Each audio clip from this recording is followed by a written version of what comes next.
Customizing reports. The reporting in QuickBooks Online is powerful and very flexible. This enables you to produce the reports you and your clients would like to work from.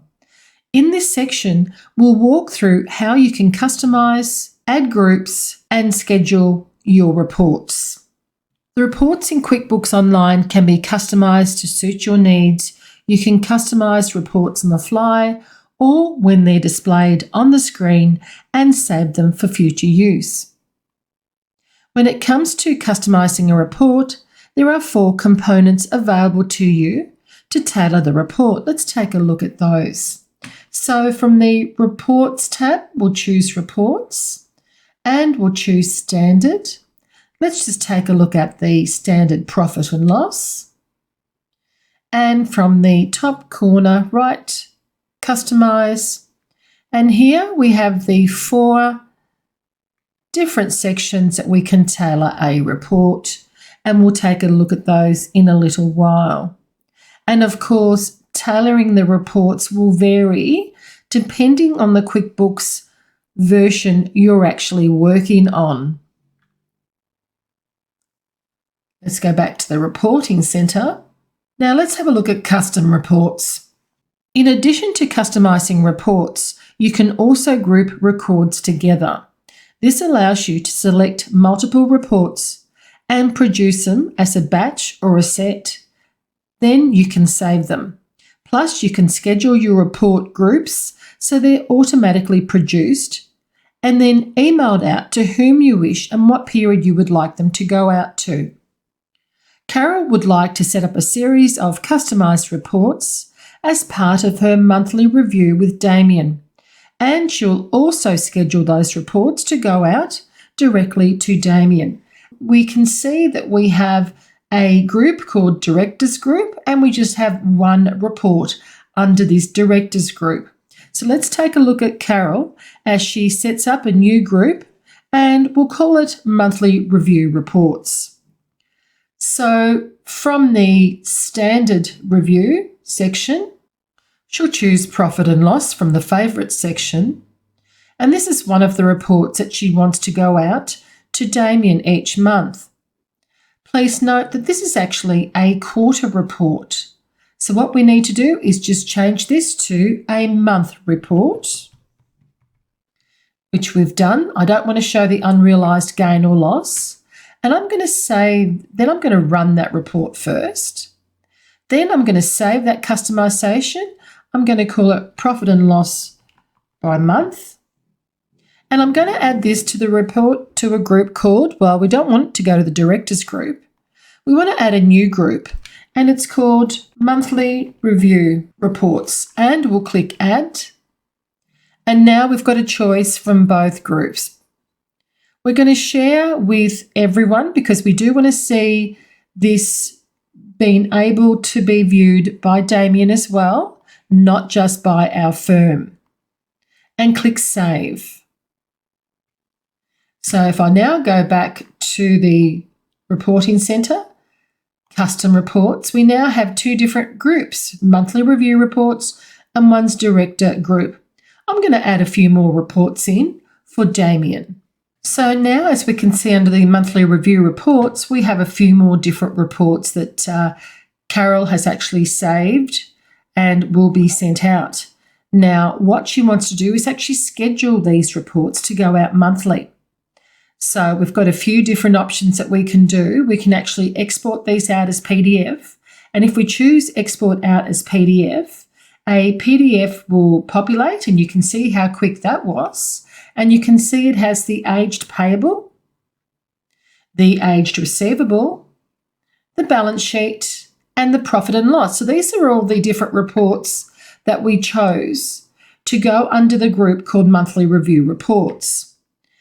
So we can also delete them if we want to, but let's choose Edit. And this is where we'll schedule these reports. So I'm going to set the email schedule to on. It's going to be monthly, and so you can change it to whatever you want, but I want it to go out monthly. What day does it go out? Now, here's a bit of a tips, guys. Just make sure that you've given yourself enough time to be able for these books to be completed.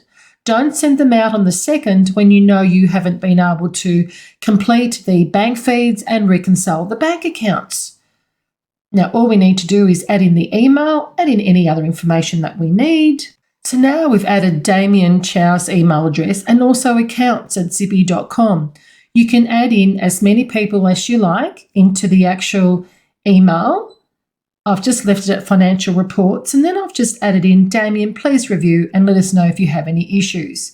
You can also attach the report as an Excel file. If you do, it will not go out as a PDF. So just watch that, play around with it, and just make sure that you are sending out the correct information to the client, because it will just automatically populate on the 22nd and email out to the email addresses that you've actually got on the email information. You can actually CC as well. I'm just going to save and close this. And you can see now that this is actually going to go out every month. Now that we've actually completed the monthly review reports, Natasha lets Carol know that Damien also wants to review the quarterly reports, but by month. So this is where Carol will now tailor a different report. So let's go to standard. Let's choose profit and loss. And Damien wants to see this by month. So it's over the quarter period. So we'll leave it at that. We don't want to see the unrealised gain or loss. Everything else is fine, but let's choose customise. And this is where we can customise this report. Yes, we do want to see it by 3 months. If you want to, you can actually change that to 6 months or a whole year if you want to. Awesome. So we put it to the 30th of December. Now, do you want to see this as cash or accrual? Do you want to see it without cents? And here's a good one. If you want to have negative numbers in the red, I'm going to choose that. Now, under rows and columns, this is where you can choose different columns. And what we want to do is see this report by months. So we're going to change that column to months. I'm going to leave it at active rows only. And if I want to filter, I can filter it by customer, employee, classes, distribution accounts. This is a great filter, and I use a report that I actually filter the deposits held in the balance sheet, where I choose the customer, and the distribution account is called the deposits held in trust, and I run one of those reports, and it's really easy to see all the customers that are actually have deposits held in trust. So play around with that. Also with the header and footer, we can show the logo.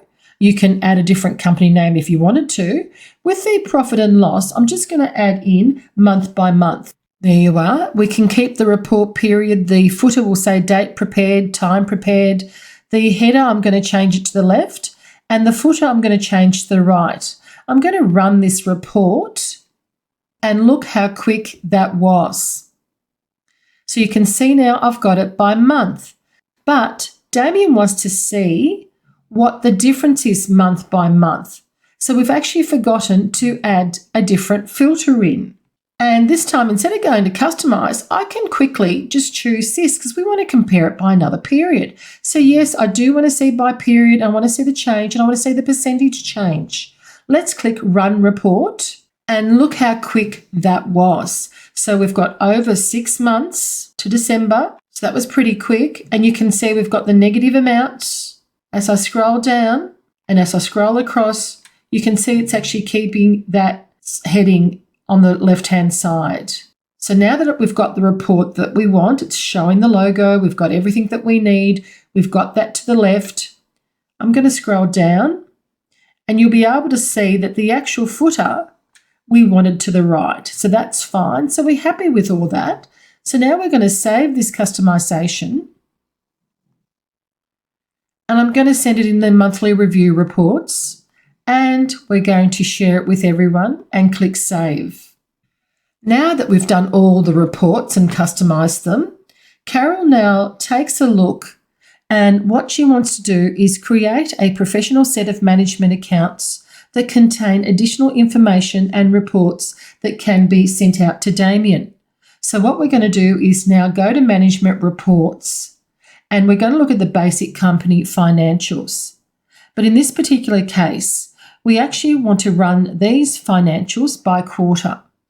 So we're just going to change this and we're going to say last financial quarter, and this time we're going to edit. And we're going to give this template a name. So we called it Quarterly Management Reports. Have a look to the right-hand side. Just be careful that you also change this to the financial quarter. And we said last financial quarter. We're happy we've got the logo. Have a look at the different information there. I don't normally change anything in this spot. Let's go to the table of contents. I'm going to keep the table of contents in my report because it looks more professional. We have something that we call a preliminary page where we can add in a summary or an accountant's letter or a bookkeeping letter to the client. She's just added in the name, executive summary of quarter, and added in these reports are management reports for internal use purposes only. We take a look at the reports. Now, this is where you can add, delete different reports. The way that you would add a new report is you just click on the top right, add new report, choose the report that you're after, and let's just choose aging summary. And if I just open that up again, and you can see you can choose the different quarter period or whatever you are running this actual management report. We'll leave it at last financial. Click save and close. Then to add more, you just click add new report. So I'll do a few of those. And you can now see that I've added a few more. If you wanted to, you can delete by just clicking on the delete button. Now, as we keep scrolling down, this is our last one, and we have end note. So if you want to complete your management report with a bit of a summary for the financial statements, you can. So let's just choose that. And you can see that Carol's added in a little bit of information so that when this also goes out to Natasha, she'll be able to review. And what she's done is Carol's added in a great job on the income, which has increased by 50%. Costs of sales are up also. Take note of wages increase, and please review your marketing account as it seems a bit high. So now that we've completed this, you can see you can print or preview. The advanced is where you can add different information, but be very careful with this as it may change the pre-populated fields. I never change this particular area, but if you want to, you can. You can save and close, and you can email out or export as a docx, export as a PDF, and email out. But we just want to save and close this for this particular moment. And you can see now that it's saved. What we want to do is just have a quick preview. So let's take a preview of this. And as we go through, we take a look at it and we go, yep, that's cool. There's a table of contents, executive summary that we typed up, profit and loss. Now, we'll just go through and you can see that all the reports are going to go through. So let's just take a look at some of these reports. And here's that last summary that we did. So this is really handy for Natasha to take a look at, as Carol is always in the books. So she'll probably find something in the books quicker than what Natasha does. So she gives her a little bit of a summary at the end of it. And you can see we can print it up if we want to, but there's something that Carol wants to actually do. So she clicks on edit. She didn't like the cover style, so she's going to choose this cover style, which she prefers, and save and close. Now that it's ready to go and she's happy with it, all she needs to do is click send, and off it goes to Natasha and also to Damien. Or she can just send it out to Natasha first, and then Natasha can forward to Damien. It just depends on your practice workflows. Now, that's a quick look at how you can customize, you can add groups, and schedule reports to go out automatically. There are numerous more reports available. So for a more detailed review of classes, projects, locations, and budget reporting, be sure to check out the Advanced Reporting Specialty course in our training centre.